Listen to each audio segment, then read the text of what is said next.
Oh, hey, I'm glad you're here. Today is going to be a bit of a fun day, a bit of a different one.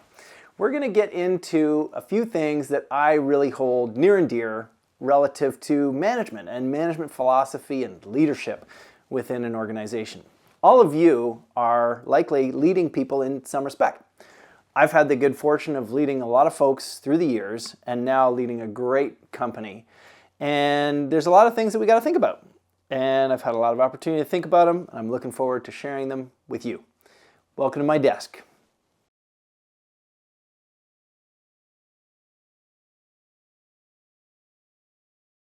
So, graduating from working in the business to working on the business, I think that is a continuum.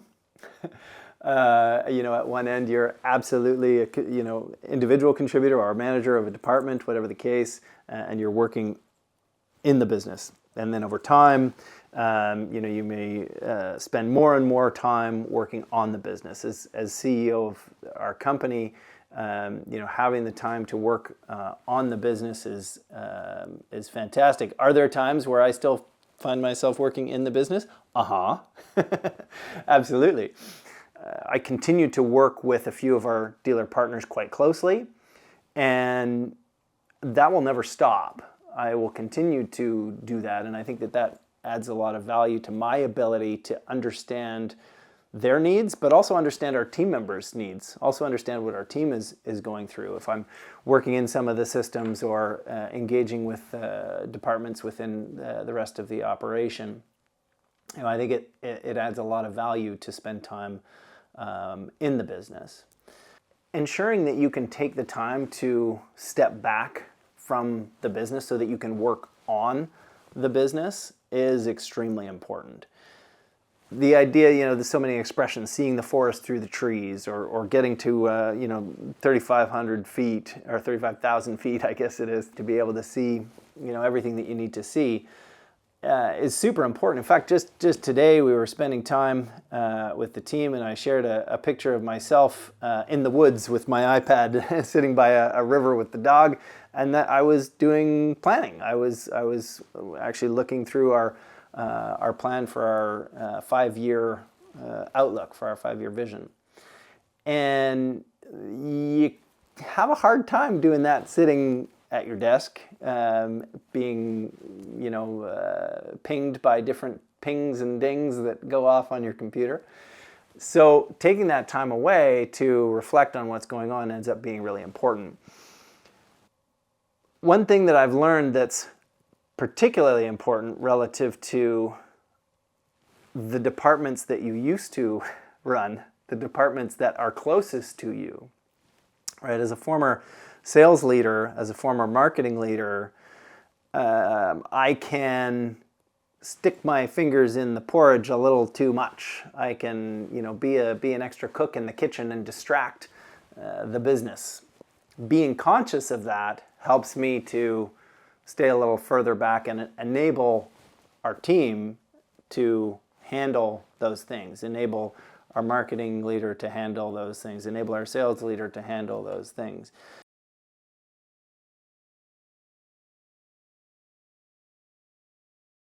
Different size companies is different, right? I had the opportunity right from the start of my, let's call it my more professional career.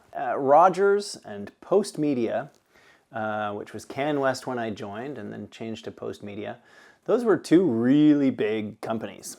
And I'd always had the idea that it would be valuable to work for large companies, to learn about working in large companies, and I did garner a significant amount of value in doing so. I wanted to learn how to sell. I've got a lot of training at the Rogers, within Rogers in Rogers Radio, to learn those skills. And big companies, you're doing what you're responsible for. I had the good fortune to work at a small market radio station, Mountain FM, and working at that station, I got to know how the entire operation operated, and that was a function of curiosity as well. Curiosity is such a valuable attribute, such a valuable, what would you call curiosity? A skill? Such a valuable thing to have when you want to grow, develop, improve, whatever it is, learn. And so in a big organization, if you're curious enough, you can still learn a ton. You can get to know people in different departments and explore, or you can just keep your nose to the grindstone and get your thing done and head out at the end of the day. So I think in both environments, one by virtue of your own curiosity in a larger organization, and the other by virtue of necessity when you're working in a small company, you get to wear a lot of hats. You're exactly right. And wearing all those different hats can be exciting. It can enable a significant amount more growth. It can also be quite distracting. When working in those smaller companies, or in a company like we are today, we're a little over 50 team members in our organization now, and we're finally able to really get the right people working on the right things. And I originally, when I joined the organization, I was head of people, or HR, and in doing that, and I continue to spend a fair bit of time in some of the product and marketing activities and sales activity. Like, there's all sorts of things that you get involved with. Is one better? I can't say that one's better than the other. Frankly, they're both super valuable. And I think really it's a function of what you put in and what you do to explore those businesses that at the end of the day is going to give you the most value. So I'd just say choose whichever you choose, but make sure you stay curious.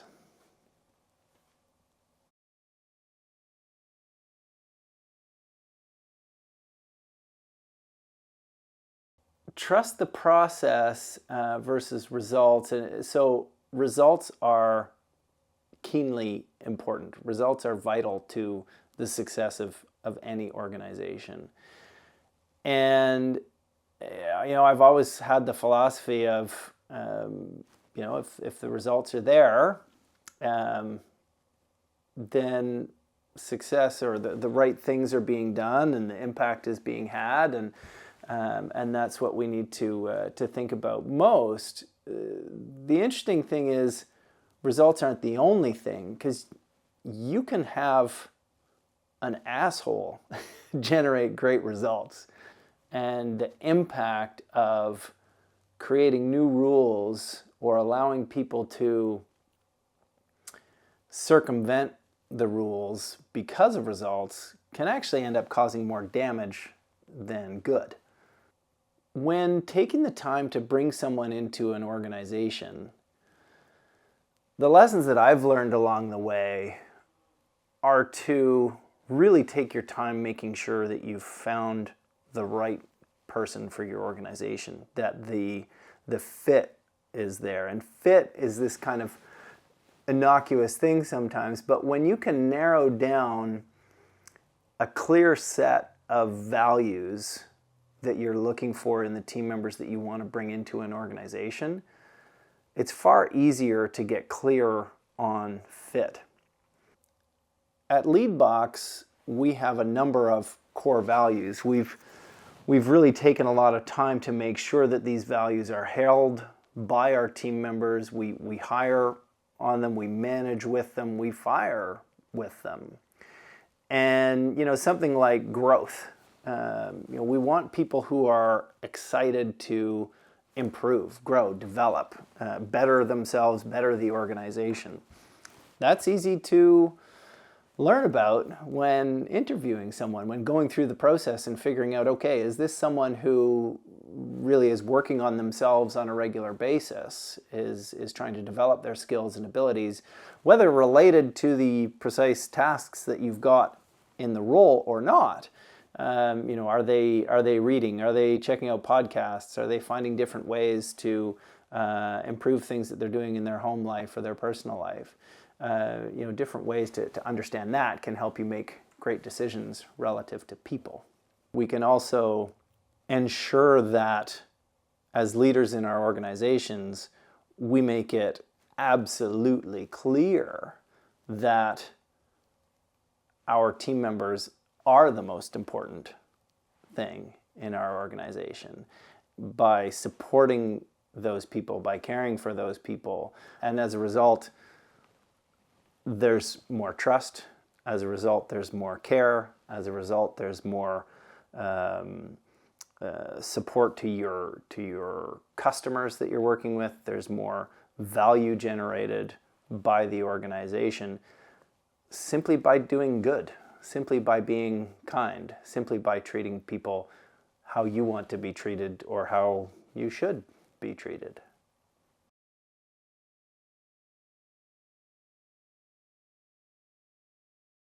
The pandemic was a horrible thing. There's no doubt about it. It was had such negative impact on so many businesses, on so many lives. Let's be clear. The volume of or the quantity of lives lost is horrible. But I'm an optimist, and one of my philosophies in management and leadership, and one of our core values within our organization and within my life is optimism.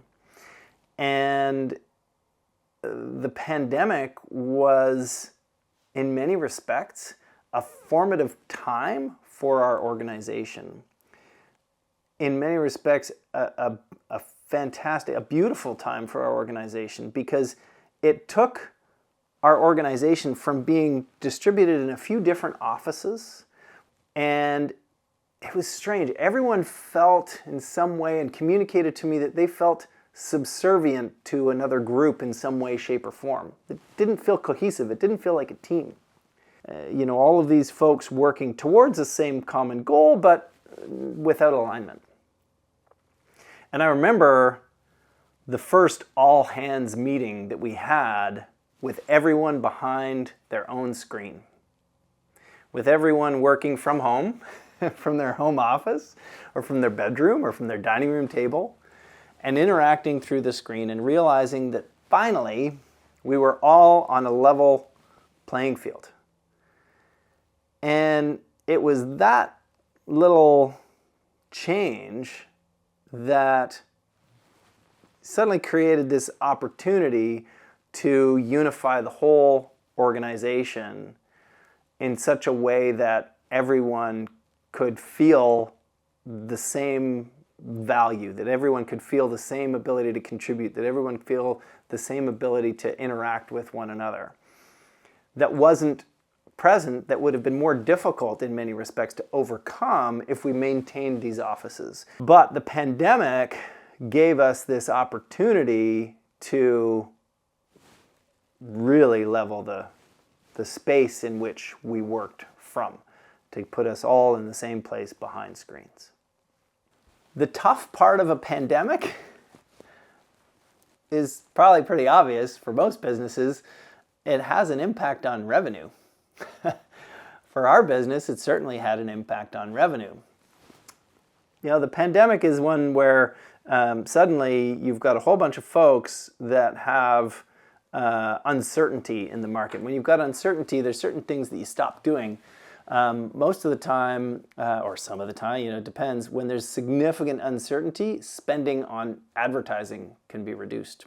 And we depended on, like 50% of our business was advertising management fees. So when that dropped by about 75%, you can imagine that had an impact on our business, an impact on profitability, an impact on our ability to support the 26 people or so at the time that were working in the organization. I'm extremely proud that we were able to keep all of our team members through that time. Many organizations decided to lay people off, really make significant changes to their operations and reduce staffing considerably. And then, of course, when things ramped up again 4 or 5 months later, they had a really difficult time staffing their operations. We were able to keep everybody involved in the company, actually by the end of the year, make everyone whole relative to what they were expecting to earn that year, excluding the executive team, that is. But hey, that's what you do when the philosophy is to support people first.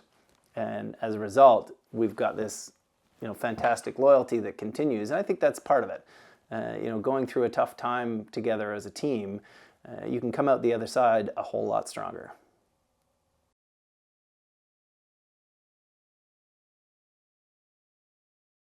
So I'm going back in the time machine. Whether you're Mike Myers or you're Michael J. Fox in his time machine, or whichever Canadian you want to be this time, going back in time, what would I tell myself? Gosh, I might say jump into an opportunity where you have the potential to lead an organization sooner. I might say, don't forget to have fun along the way.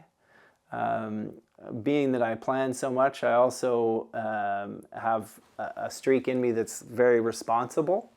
So when I go away on business trips, I come right back dutifully as quickly as I can, as efficiently as I can. So there's probably been, 50 places all over the US and Europe and Australia that I've been to that I haven't seen all the parts around them, right? I've just been focused on getting in and getting out, and I think there's a lot of value in taking the time. Chatting with my younger self, I'd remind that person of a few key things. And there's a few folks that I mentor along the way or have mentored along the way.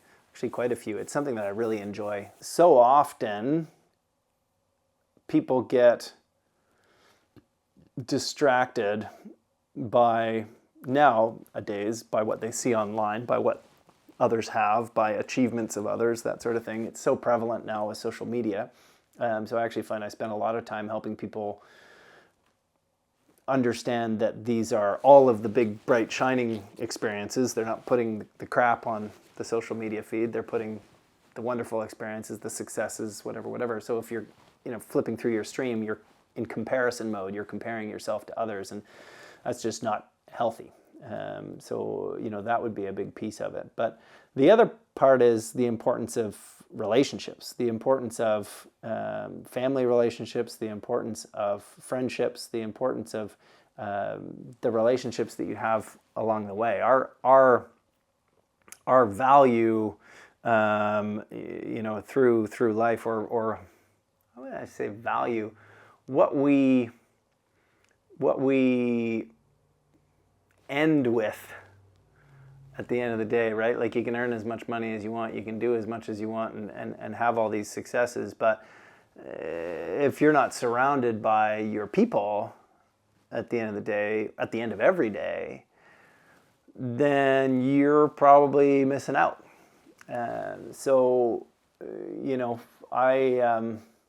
I definitely have been and am still a very hardworking person. Call it a workaholic if you like. That's probably not too far from the truth. And I'm figuring out these days how important it is to be intentional with my relationships, with the most important relationships in my life, with my wife, my kids, my extended family, my close friends, and ensuring that those relationships get a similar amount of time.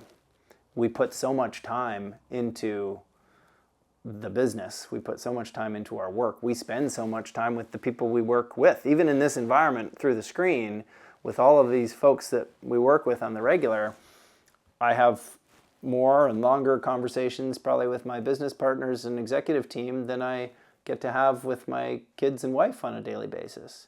And I work from home, right? So make sure to keep track of that, to keep an eye on that, and to take care of the ones that'll be with you when you need it.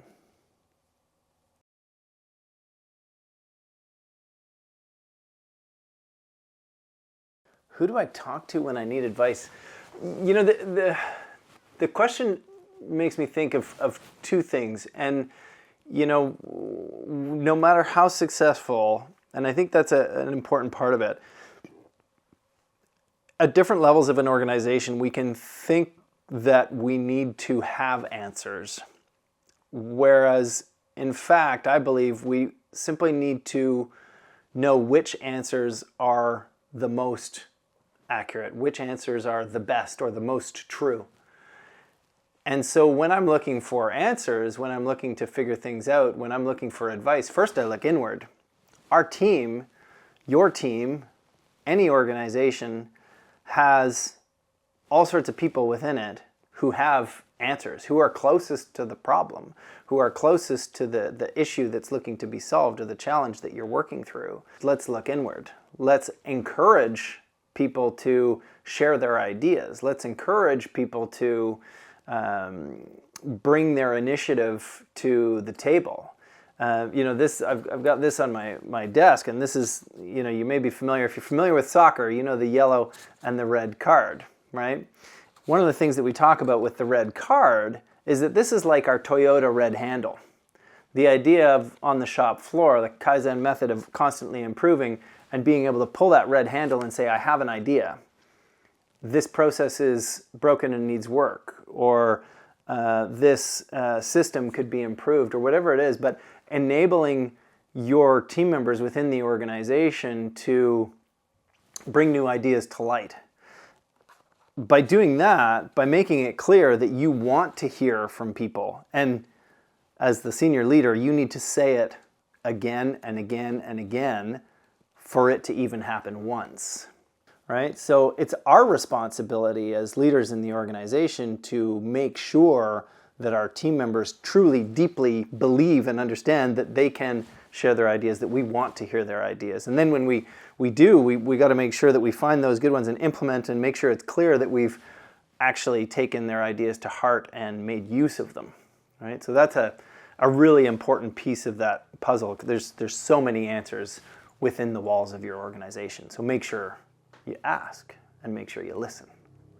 So where do you go for help outside of your organization, right? For myself, as the senior leader within our company, it's not always the case that I can share the things that I'm grappling with my team members within the organization or with my colleagues. I'm fortunate I've got great business partners that I can work through some things with, but sometimes you want to reach outside. And I'd say at every level of the organization, at every level, whether you're an individual contributor, supervisor, manager, senior manager, director, and so on, having people that you can work with outside of an organization is vital. I talked about mentorship. And a big part of what I love about being a mentor is that it also helps me to understand the value of being a mentee, of being mentored by incredible people that I've been able to have the good fortune of spending time with outside of our business. And some great folks that I've been able to spend time with have helped shape my philosophies relative to management leadership. From my dad all the way through to senior leaders in organizations, senior leaders in other organizations, teachers, profs, folks that are in my community that have similar experience or similar industry experience. Those things are super valuable. On the CEO side of things, on the senior leadership side of things, there's a ton of forums. There's a ton of different organizations that you can get together with to find like-minded folks. So whether it's checking your local meetup or joining one of these CEO forums, you're going to find great help, and I encourage you to, because doing it alone ain't much fun. Well, there you have it. Not exactly the marketing advice you might have been looking for today, but hopefully something that landed for you. This is an area that I like to spend time. I think about it a lot. I help a lot of folks with these kinds of ideas. And, I've found over the years that it's been really valuable to me to get this kind of help. Also, one of my languages of love is acts of service. I like to help people. I hope you found this helpful, and I look forward to seeing you again at my desk.